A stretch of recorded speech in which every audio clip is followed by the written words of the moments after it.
Interstate borders पर रोका नहीं जाए। दिशा निर्देशों के बावजूद देश के कुछ हिस्सों में ट्रक्स और गुड कैरियर्स की मूवमेंट में समस्या आ रही है। गृह मंत्रालय ने फिर से स्पष्ट किया है कि ट्रक्स और गुड्स कैरियर्स की मूवमेंट के लिए चाहे वह भरे हुए ट्रक्स हों या खाली हों, अलग से पास की आवश्यकता नहीं है। राज्य सरकारों को अनुरोध किया गया है कि वे सुनिश्चित करें कि जिला प्रशासन एवं फील्ड एजेंसीज इन निर्देशों का पालन करें। आज गृह मंत्रालय ने आदेश जारी कर आवाजाही की अनुमति रेल द्वारा भी दी है, जो लॉकडाउन की वजह से फंसे हुए हैं, जैसे स्टूडेंट्स, माइग्रेंट लेबर, टूरिस्ट और पिलग्रिम्स।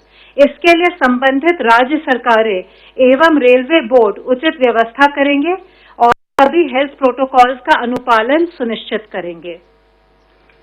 आज मैं आप लोगों के साथ थोड़ा अपने जो हमारे केंद्रीय सशस्त्र पुलिस बल हैं, उनका जो योगदान दिया जा रहा है कोविड-19 की लड़ाई में, उसके बारे में कुछ जानकारी आपके साथ शेयर करना चाहती हूँ। हमारे जो केंद्रीय सशस्त्र पुलिस बल है, जैसे Assam rifles, border security force, central reserve police force, central industrial security force, Indo Tibetan border police, national security guard, सशस्त्र बल और हमारी NDRF, national disaster response force, ये सभी कोरोना की इस लड़ाई में विशेष योगदान दे रहे हैं और अपने संसाधनों और मैन पावर से लोगों को हर यथासंभव मदद पहुंचाने में 24 घंटे हर 7 दिन लगे हुए हैं। देश के कई भागों में ये बल हॉटस्पॉट एरियाज में लॉकडाउन के अनुपालन के लिए स्थानीय प्रशासन की सहायता कर रहे हैं। इन सभी ने मिलकर देश में अपने 32 अस्पतालों में लगभग 1900 बेड कोविड-19 के पेशेंट्स के लिए संरक्षित किया है। इसके अतिरिक्त इन बलों ने कई क्वारंटाइन सेंटर भी स्थापित किए हैं और जरूरतमंद लोगों के लिए खाद्य सामग्री, सूखा राशन, सैनिटाइजर, मास्क इत्यादि का वितरण भी कर रहे हैं। ये बल आम जनता में कोविड-19 से संबंधित जागरूकता भी फैला रहे हैं। इन सब भी बलों ने कोविड पेशेंट्स की मदद के लिए रक्तदान शिविरों का भी आयोजन किया है। इनके फैमिली वेलफेयर और वाइव्स वेलफेयर एसोसिएशंस भी काफी योगदान दे रहे हैं। जैसा आप लोग को पता होगा, सेंट्रल रिजर्व पुलिस फोर्स देश का सबसे बड़ा केंद्रीय सशस्त्र पुलिस बल है। इसके 3 लाख से भी अधिक कर्मी पूरे देश में तैनात हैं। सीआरपीएफ ने दिल्ली से लेकर दंतेवाड़ा तक दूर दराज इलाकों के समुदाय को जरूरतमंद वर्गों की मदद की है। ऐसी ही एक सेवा अभियान में सीआरपीएफ की एक बटालियन ने रायपुर में 1 लाख किलो चावल वितरित किया है।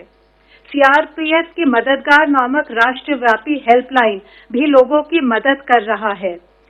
सीआरपीएफ ने टेलीमेडिसिन की भी सेवा शुरू की है।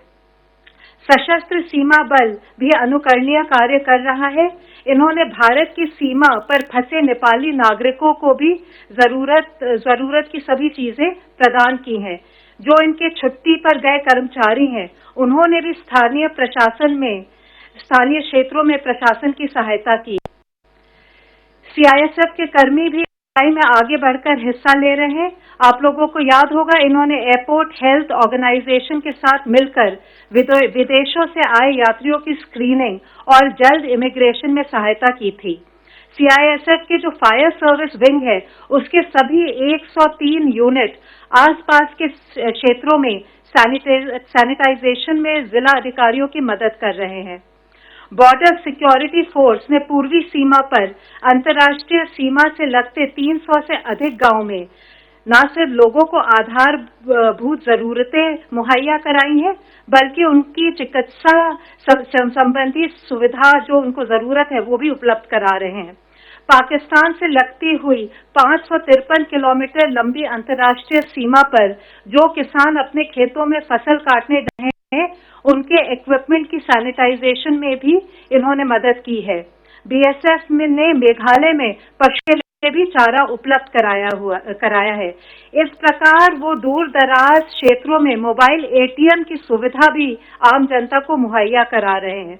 बीएसएफ ने अपनी पेट्रोलिंग में काफी वृद्धि की है, जिससे कि सीमा पार से कोविड-19 के केस ना बढ़ पाए। आईटीबीपी कोविड-19 की लड़ाई में शुरू से जुड़ा हुआ है। इसने देश की सबसे पहली क्वारंटाइन फैसिलिटी स्थापित की थी। पहाड़ी क्षेत्रों में ये भी काफी योगदान दे रहे हैं। असम राइफल्स ने रिमोट एरियाज में किसानों की कृषि उपज खरीद में मदद की है। इसके अलावा उन्होंने अनाथालय और वृद्धाश्रम भी अडॉप्ट किया है। एनएसजी एक हबलेस सैटेलाइट टर्मिनल एस्टैब्लिश करके कम्युनिकेशन बैकबोन पर स्ट्रेंथन किया है। एनडीआरएफ ने आज तक 61,000 लोगों में जागरूकता बढ़ाई है। इसके अलावा युवा केंद्र के वॉलंटियर्स लगभग 8,000 वॉलंटियर्स को ट्रेन एनडीआरएफ फ्रेंड अभियान शुरू किया है, जो कोविड-19 के क्षेत्रों में काफी अपना योगदान दे रहा है। धन्यवाद। Health ministry representative please. पिछले 24 घंटों में भारत में कोविड-19 के 1993 कंफर्म केसेस आए हैं, जिससे कि हमारी टोटल केसेस की संख्या अब 35,043 केसेस हो चुकी है। इनमें से 25,007 केसेस प्रेजेंटली एक्टिव सुपरविजन में हैं। अगर हम पिछले 24 घंटे में देखें तो 506 हो चुके हैं, जिससे कि हमारी टोटल केसेस बढ़कर अब 8,880 हो चुकी है। इस तरीके से हम देखते हैं तो हम कहते हैं कि हमारा रिकवरी रेट निरंतर बढ़ते हुए अब 25.37% हो चुका है।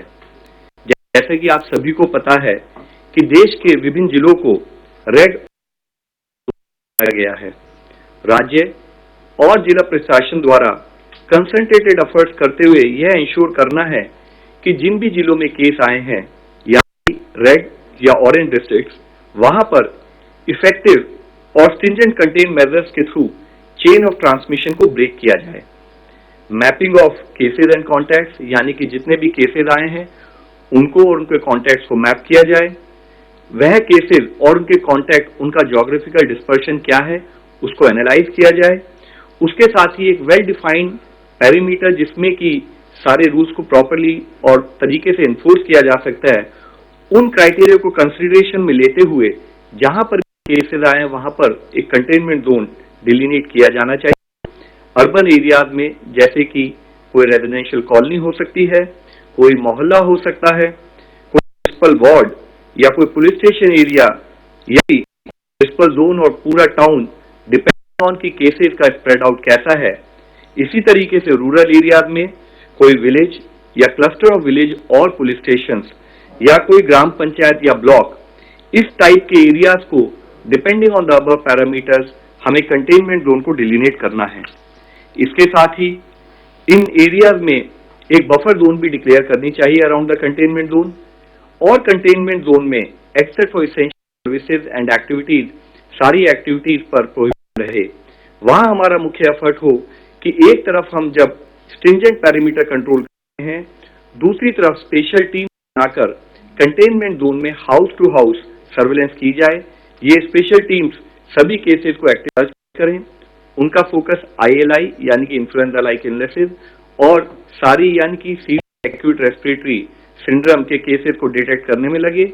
सभी केसेस जो पाए जाएं उन पर टेस्टिंग क्राइटेरिया के तहत सैंपलिंग उनकी की जाए, सारे कॉन्टैक्ट ट्रेस किए जाएं और उसी के साथ ही जितने भी पॉजिटिव केसेस पाए जाएं उनका प्रॉपर प्रोटोकॉल के हिसाब से क्लिनिकल मैनेजमेंट कर फेटालिटी को कम से कम करके उन पेशेंट्स को रिकवर कराया जाए।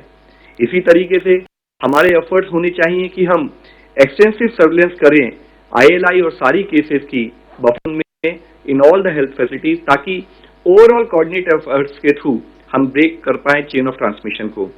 आज जब कोविड-19 पेंडेमिक से हम डील कर रहे हैं तो हम लोग लाइफ की नई रियलिटीज को भी फेस कर रहे हैं। एज पीपल से कि we are going to see a new normal, हमें जरूरत है कि हम सावधान रहें, जागरूक रहें और हर तरीके से सतर्क रहें। कंटेनमेंट जोन के बाहर भी सरकार के द्वारा किए हुए सभी दिशा निर्देशों का पालन करना अति आवश्यक है। हमें कॉन्शियस एफर्ट्स करने हैं कि जब हम लोगों के साथ कॉन्टैक्ट में रहें तो डायरेक्ट और कन्फाइंड कॉन्टैक्ट से फिजिकल डिस्टेंसिंग के नॉर्म्स को पालन करते हुए हम लोगों से मिलें और उसके हिसाब से अपना दिनचर्या प्लान करें। किसी भी एरिया में कंजेशन से बचने के लिए स्टैगर्ड टाइमिंग जैसे कॉन्सेप्ट को फॉलो करें। हैंड्स को अपने washing hands with soap, water या सैनिटाइजर का उपयोग, इसके थ्रू हम हैंड हाइजीन को प्रमोट करें। जो भी फ्रीक्वेंटली टच सर्विसेज हो सकती हैं जैसे कि टेबल टॉप्स, चेयर के हैंडल्स, कीबोर्ड्स, माउस पाड एक्सेट्रा, उनको नियमित रूप से डिसइंफेक्ट और साफ करते रहें और सभी लोग मास्क या फेस कवर एज अप्रोप्रिएट उसका इस्तेमाल करें।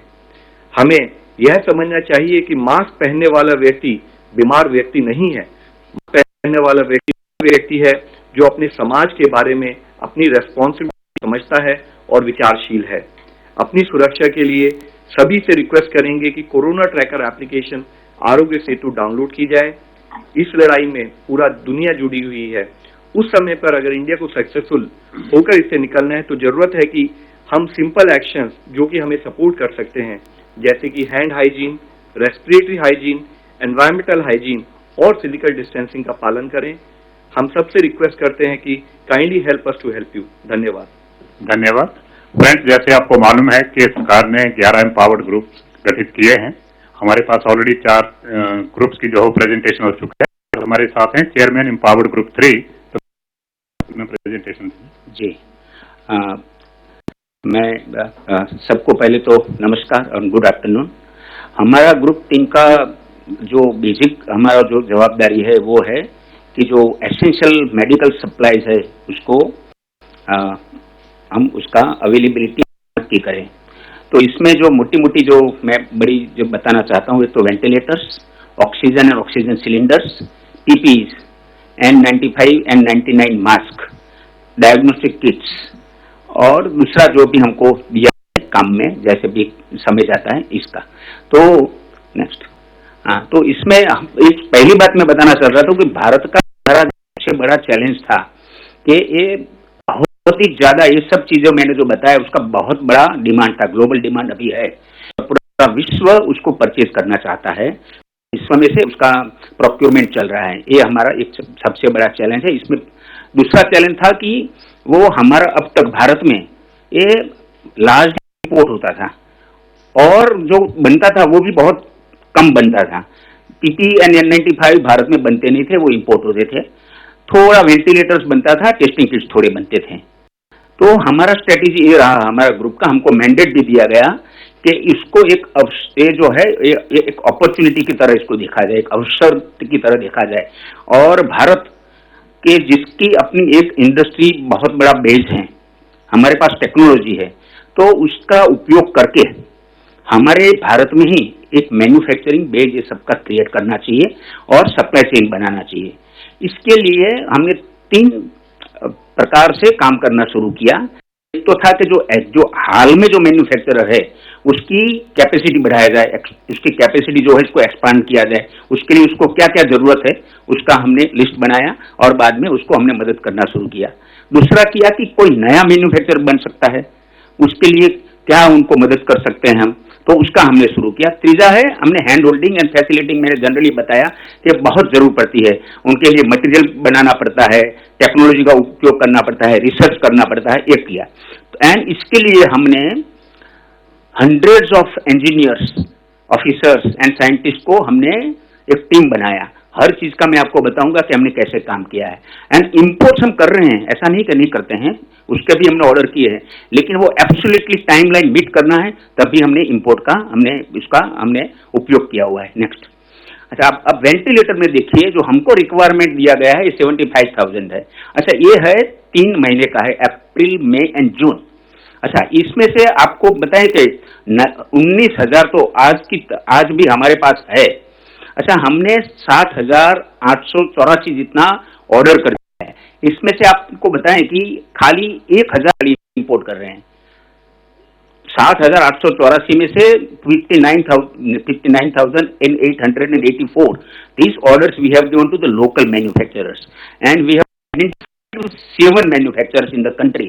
जो मैं बड़ा अभी मैं बताता हूं आपको कि बेल जो हमारी भारत इलेक्ट्रिकल हैं और स्कैनरेकर की एक कंपनी है, ये दोनों को मिलकर 30,000 का ऑर्डर दिया है। मारुति सुजुकी एंड आगो न्यू स्टार्टअप है उसको 10,000 का ऑर्डर दिया है। And Andhra Pradesh medtech zone है, बहुत बड़ा PSU है स्टेट गवर्नमेंट का और भारत सरकार की सहायता से बनाया गया है, उसका 13,500 का हमने ऑर्डर दिया है। उनको डिपार्टमेंट ऑफ बायोटेक्नोलॉजी ने भी वर्ल्ड बैंक थ्रू उनको लोन और सहायता दिया हुआ है।